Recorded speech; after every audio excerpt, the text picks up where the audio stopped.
Good morning! Ngayon nga ay unang araw ng bakasyon ng mga estudyante. Pero syempre kami at ang mga malaking itlogan ay tuloy-tuloy pa rin ang trabaho. At ngayong araw nga ay maagang nagaya ka aking malaking itlogan dahil papasok sa trabaho. Pero dahil malapit na ang Pasko, bago sila umalis, ihahanda muna namin itong aming mga ipapadala sa mga nagbibigay ng hanap buhay sa amin. Munting regalo lang, munting pamasko, pasasalamat sa kanila na nabibigyan kami ng hanap buhay. Kaya ito, pinalalabong na muna namin to. At pagkatapos naman namin magpalalamove, isa ka na lang sila umalis. Tinulungan kasi muna nila ako. So ayan, magkasunod nga lang na dumating yung dalawang lalamove na binook namin para maipadala na yan. At yung iba pala niyan ay napadala na rin kahapon. Shout out nga pala sa inyo, napakabait niyo po kuya. Hindi niya kasi mahanap yung address namin, pero salamat kuya, hindi ko na nakuha yung pangalan niya. Salamat dahil nauso ang lalamove at maraming salamat sa iyo kuya. Kasi kahit na nahirapang hanapin yung address namin, ipinagtiyagaan mo kung hanapin. Chas! Pero hindi joke, minsan kasi ako nataon sa Lalamove driver na mainit ang gulo niya, kaya pinakancel niya yung booking ko. Chas!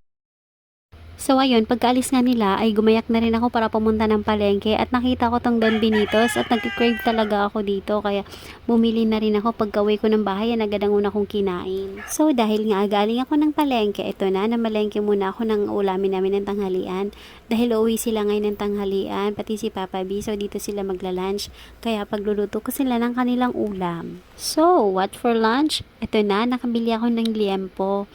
Ang gagawin ko nga pala rito ngayon ay magluluto ako ng kinamatisang liempo.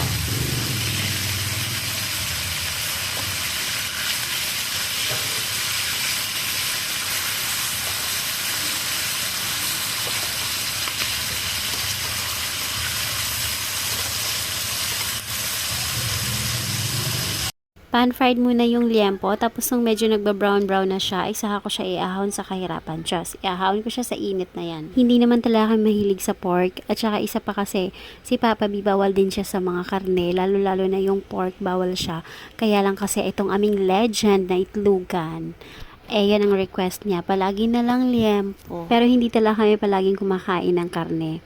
Kahit yung mga maliit yung itlogan, hindi sila kumakain. Kaya kung magkakarne man ako, laging may gulay. Kasi yung gulay lang ang kakainin nila.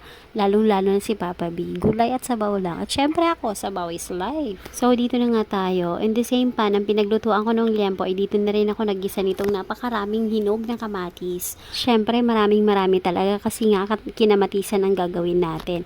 Lain pod, kung gamerag kamatis, yun niya kinamatisang liempo. At ayan na nga, pagkagisa ko ng kamatis, sinunod ko na yung luya, sibuyas, tapos naglagay na rin ako dyan ng garlic o bawang. Sinama-sama ko na sila para walang magselo. Tas!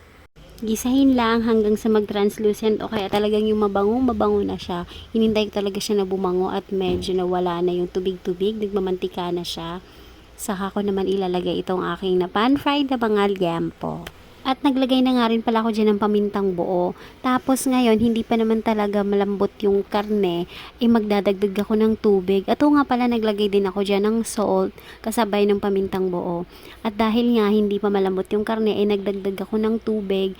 At hihintayin ko lang yan na kumulo. At tamang-tama lang talaga yan. Pagkalagay ng tubig, hinalo ko lang siya ng kaunti, tapos tatakpan ko na siya. At pakukuluin sa mahinang apoy lang, wag masyadong malakas para hindi siya mabigla. Syempre, pangit naman kung bibiglain mo, masasaktan yan, Chas. Tapos, after 1 million years, ayan na, nakakulo na siya ng 2 beses. So, malambot na siya. At dahil nakulangan pa ako sa lasa ng tomatoes, at saka nakulangan pa ako sa kulay, nagdagdag pa ako ng tomato paste. Hinalo-halo ko lang ng konti para kumalat yung tomato paste na nilagay ko. Tapos nilagay ko na dito yung mga sitaw, syempre ang gulay ng aking mga maliit na itlugan. At nakulangan pa ako sa sabaw kaya dinagdagan ko pa siya ng tubig. Hinantay ko lang na kumulo para maluto yung gulay. Tapos syempre tinimplahan ko yan ng pork nor cubes. Sino ka dyan? Ang ganda ng takip ko. Chas. At nung maluto na nga yung una kong nilagay na gulay, yung sitaw, ay saka ko naman nilagay itong mga dahon ng pechay. Tapos nilagay ko na yung bell pepper na aking pampakulay at paborito ko talaga yan. Tapos naglagay na rin ako ng green chili. Hindi ko na siya hinati para hindi maanghang kasi kakain na aking mamalit na itlugan. So yung gusto lang maanghang, hatiin na lang niya yan.